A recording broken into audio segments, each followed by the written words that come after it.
and furnish them with tools to fight. And that's where I think the whole budget analysis program, projects, plans, etc. will help them enormously. I'll tell you another little story. We went and asked in a village for work. And the village people said, the village council said, if you have no allocation of money, we can't give you work. This is many years ago. Then we said, okay, you can't give us work, you give us grain. They said, we have no grain. So we went one step up. Then the second step up, we went to the state chief minister. We said, if you can't give us money, give us food. Because it's drought, we're starving, we're willing to work for anything. He said, I would happily give it to you, but the government of India won't give it to you. So we went to the government of India. And we said, what are you doing with the 60 million tons of food rotting in your godowns? Why don't you give us in your warehouses? Why don't you give us food?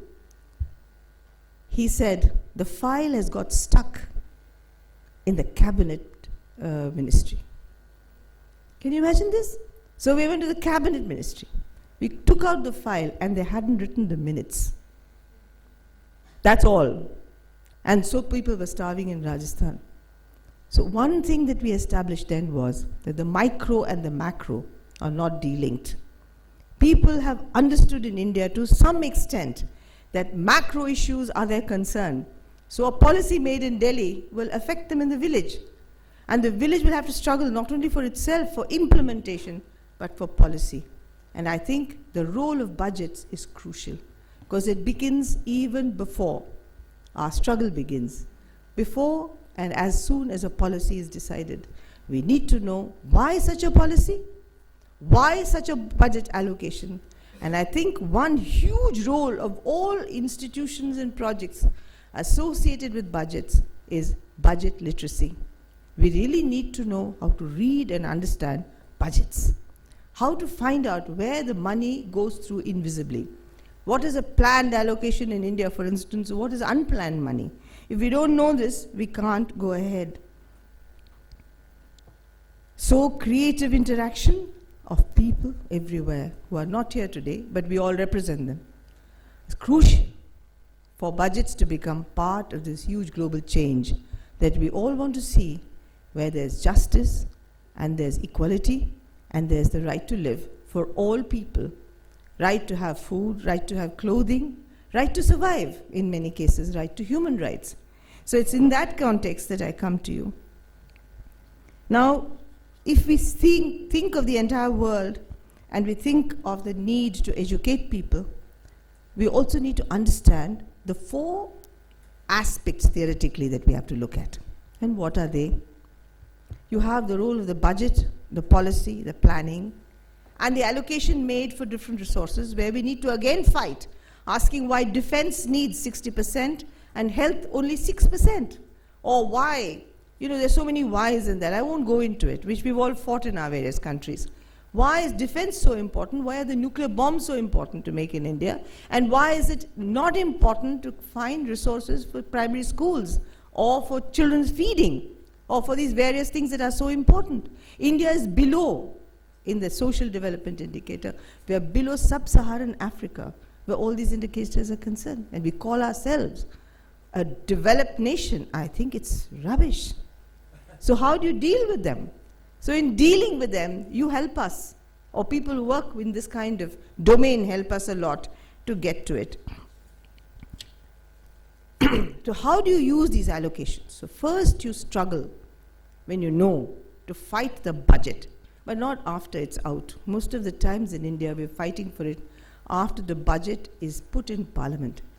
What we need to know is to use the right to information, to access information before budgets are made, so that we can fight for allocations before they go into Parliament. And they say it's secret, but there were other means of getting around them and getting the information out. India has understood the role of accounting and audit because of the Right to Information campaign, also because of the Employment Guarantee campaign. The Employment Guarantee in India, which I won't go into, which is a huge, now gives more than 2 million, 10 million people work at one time in the whole of India, has built into itself the process of auditing. So people audit where the money comes and where the money goes. And in a state like Andhra Pradesh, I think 30 million rupees have been physically handed over, embezzled money have been handed over to people and the state from which the money was embezzled. Auditing is now understood. The link between budgeting, accounts and audit is still not clear in the minds of people. And I think what we need to work very hard now, especially in India, is to make this link. The Comptroller and Auditor General of India, who looks after all the audits done by the entire country on government, has drawn a battle line between himself and the government. He has pointed out mistakes, and now we realize that that institution, which had gone into deep slumber after we got independent, has suddenly woken up and found that it needs a space in the public domain to publish what it thinks are the defalcations, the deviations, and the financial mistakes made by the government in the public domain. Till now, it just went to Parliament. So we need to affirm that. We need to get part of that. The demystification of accounting has taken place. What we now need to do is demystify the use of and the way budgets are used. If I might sum up, I don't have too much time, but if I may sum up, and therefore I'll put forward a very simplified proposition to you.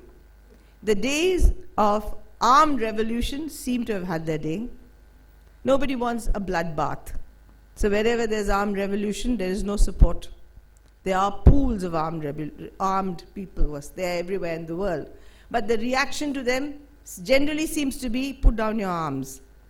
But what has happened is that the issue of real change goes beyond revolution and changes of government.